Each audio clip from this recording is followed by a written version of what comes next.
ሰላም ጤና ይስጥልኝ የጆቶር ተከታታዮች እንደምን አላችሁ? ጆን ነኝ ከጆቶር። ባለፈው ቪዲዮ ላይ የተለያዩ ፖርቶችን አይተናል። ከኮምፒውተራችን ፊት ለፊትና ጀርባ ላይ እንደውም ደግሞ ከላፕቶፓችን ጎን ላይ የሚገኙ የተለያዩ ፖርቶችና ጠቀሜታቸው ምንድነው የሚለውን ሰፊ ገለጻ አድርገናል። ዛሬ ደግሞ የቀሩንን ፖርቶች እናያለን ማለት ነው።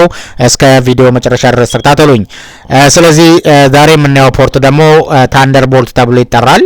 ስለዚህ ምናልባት ለአብዛኞቻችሁ ስሙ አዲስ ሊሆን ይችላል።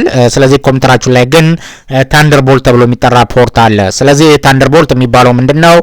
የዩኤስቢ እና የዲስፕሌይ ፖርት የምንላቸው መሰኪያዎች ጥምር ባህሪ የያዘ መሰኪያ ሲሆን ቅርጹም የዩኤስቢ ሲ አይነት ነው። ራይት ልክ እንደምታዩት እዚህ ጋር የዩኤስቢ ሲ አይነት ቅርጽ ያለው ታንደርቦልት ተብሎ ይጠራል። እንደገና ደግሞ የመብረቅ ምልክት ያለው ነው። ስለዚህ ኮምፒውተራችን ላይ እንደዚህ አይነት ምልክቶች ስታገኙ ይሄ ታንደርቦልት ተብሎ ይጠራል ማለት ነው። ስለዚህ 3 4 እና 5 የሚባሉ ታንደርቦልቶች አሉ። ታንደርቦልት 3 እና 5 ላይ ስንመጣ ግን እጅግ በጣም ፈጣን መረጃን የማስተላለፍ አቅም ያለው ሲሆን ፍጥነታቸውም እስከ 40 ጊጋባይት ፐር ሰከንድ ይደርሳል ማለት ነው። እነኚህ 3 እና 4 የሚባሉት። ከዚህ በተጨማሪ ደግሞ እነኚህ 3 እና 4 የሚባሉት ሁለትና ከዛ በላይ ነው የ4K ጥራት ያላቸው ሞኒተሮችን ማገናኘት ይችላል። እዚህ ጋር እንዳያችሁት ሁለትና ከዛ በላይ ነው 4K ጥራት ያላቸው ሞኒተሮችን በታንደርቦልት 3 እና 4 ማገናኘት እንችላለን ማለት ነው። ራይት ሌላኛው ታንደርቦልት 5 ብለን የምንጠራው ነው። ታንደርቦልት 5 ደግሞ ምንድነው?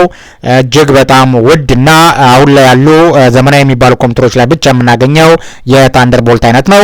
ሌላ የኢንተርኔት መሰኪያ ነው። ይሄ ደግሞ ከራውተራችን ላይ በገመድ ኢንተርኔቶችን ወደ ኮምፒውተሮቻችን የምንሰካበት ሲሆን ከዋይፋይም በተሻለ ሁኔታ ፈጣንና አስተማማኝ የኢንተርኔት ግንኙነት እንድናገኝ ይረዳናል ማለት ነው። ይሄ የኢንተርኔት መሰኪያ የሚባለው። ሌላኛው ደግሞ ኦዲዮ ፖርት ነው ወይም ኦዲዮ ጃክ ወይም ድምጽ መሰኪያ ብለን የምንጠራው ነው።